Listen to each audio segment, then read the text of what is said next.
Paz seja contigo. Estamos aqui para mais um encontro da nossa Escola Bíblica Online, dando continuidade ao nosso estudo da Epístola de Tiago.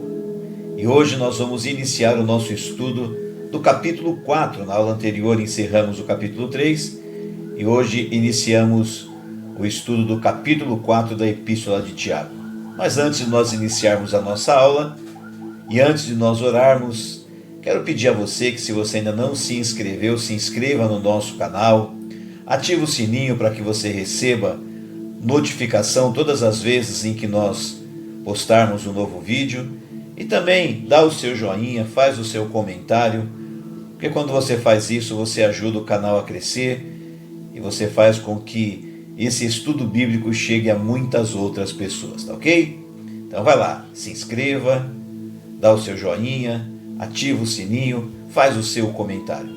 Vamos orar e vamos iniciar a nossa aula de hoje. Pai querido e poderoso, nós queremos te agradecer, pedir a sua bênção sobre a aula deste dia, e que o Senhor, através do teu Espírito Santo, possa usar a minha vida como instrumento nas tuas mãos para ensinar e capacitar todos nós para que possamos juntos aprender e crescer cada dia mais no conhecimento da tua palavra, no conhecimento da verdade. Fala conosco, em nome de Jesus. Amém. Muito bem, então, nossa aula de número 21. Hoje a aula de número 21. Vamos estudar Tiago, capítulo 4, versículos 1, 2 e 3. Tiago, capítulo 4, do versículo 1 ao versículo 3, diz assim, ó: De onde vêm as guerras e pelejas entre vós? Porventura não vem disto, a saber, dos vossos deleites, que nos vossos membros guerreiam? Cobiçais e nada tendes, sois invejosos e cobiçosos, e não podeis alcançar. Combateis e guerreais e nada tendes, porque não pedis. Pedis e não recebeis, porque pedis mal, para o gastardes em vossos deleites. Tiago capítulo 4, versículo 1, começa dizendo assim, ó: De onde vêm as guerras e pelejas entre vós? Porventura não vem disto, a saber, dos vossos deleites que nos vossos membros guerreiam? Todos conhecemos o Salmo 133.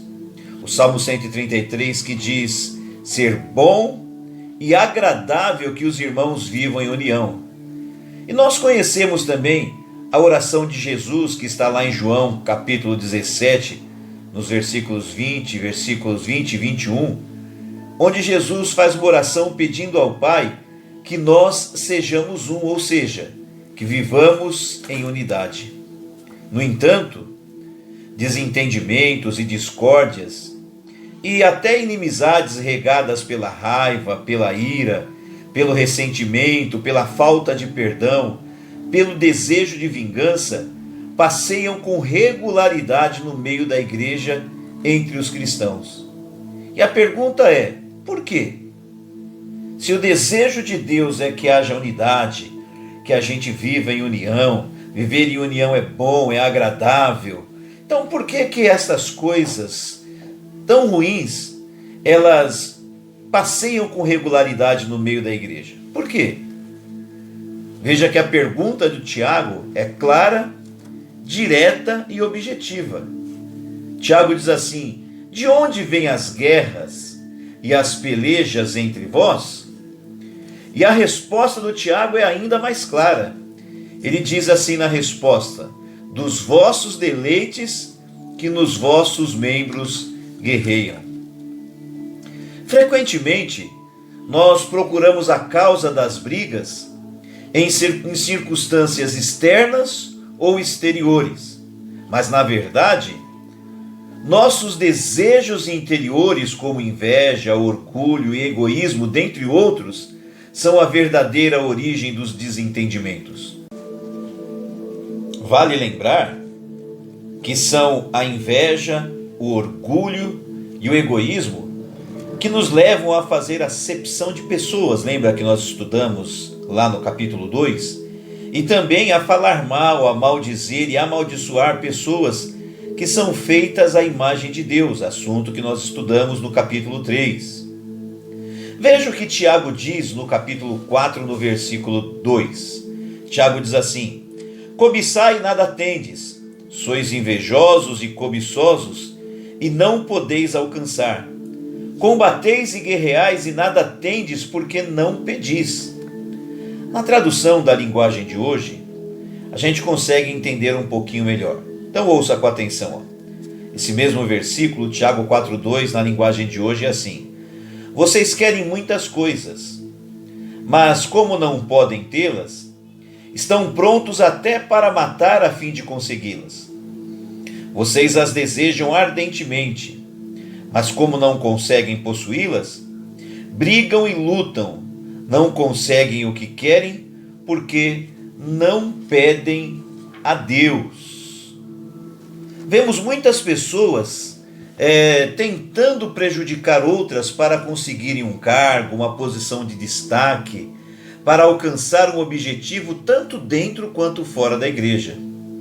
Perceba que o desejo desenfreado por algo não garante a posse, não garante que você vai conseguir. Desejar de forma desenfreada não significa e não garante que você vai conseguir. Tiago ensina que o cristão não deve agir assim. Ao invés de ficar brincando, fofocando, fazendo mexericos, tentando prejudicar os outros, o cristão deveria, ao invés de tudo isso, deveria orar.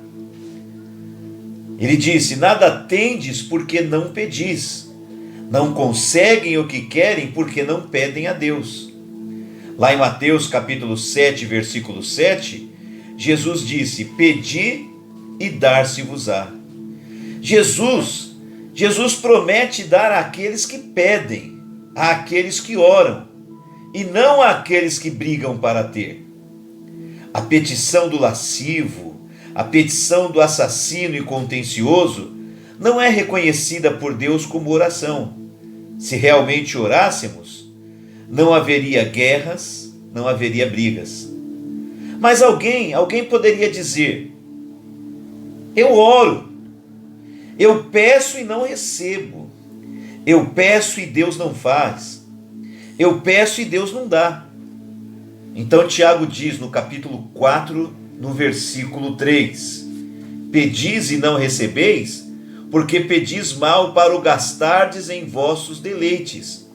Na tradução da linguagem de hoje ele diz: quando pedem, não recebem porque os seus motivos são maus. Vocês pedem coisas a fim de usá-las para os seus próprios prazeres. Quando uma pessoa pede para Deus tirar o cônjuge, o marido ou a esposa, pedem para Deus tirar o cônjuge do caminho para poder ter uma pessoa casada como companheiro, como companheira, não receberá isso de Deus. Você acha que Deus atenderia a oração de alguém pedindo a morte de outra pessoa para poder ocupar o lugar dela? Eu tenho certeza que não. Deus não é obrigado a responder às nossas orações de forma afirmativa. E Ele não agirá de maneira contrária à vontade dEle, nem que esteja cercado de orações fervorosas acompanhadas de jejuns. Toda vez que buscamos promover os nossos deleites pessoais, os nossos desejos egoístas, por meio da oração, nós estamos pedindo mal. Estamos pedindo mal. Lá em Mateus capítulo 6, versículo 33, Jesus disse assim: buscai primeiro o reino de Deus e a sua justiça. Na oração, Deus não se curva à nossa vontade. Pelo contrário, nós é que devemos nos submeter à sua boa vontade para nossa vida. Nós que devemos nos submeter à boa vontade de Deus para as nossas vidas, porque lá em Romanos capítulo 12, o versículo 2, o final do versículo 2, está escrito que a vontade de Deus é boa, é agradável e é perfeita. Amém? Oremos. Pai querido e poderoso, nós queremos te agradecer por esta aula de hoje e por estas lições preciosas que nós pudemos aprender. Senhor, que tudo que temos aprendido possa ficar gravado em nosso coração e que no momento oportuno, através do Espírito Santo, o Senhor nos faça lembrar e aplicar todas estas coisas. Pai, te agradecemos e entregamos a aula de hoje a Ti, em nome de Jesus. Amém. Então que Deus te abençoe ricamente e até a próxima aula da nossa Escola Bíblica Online. Fica com Deus e tchau!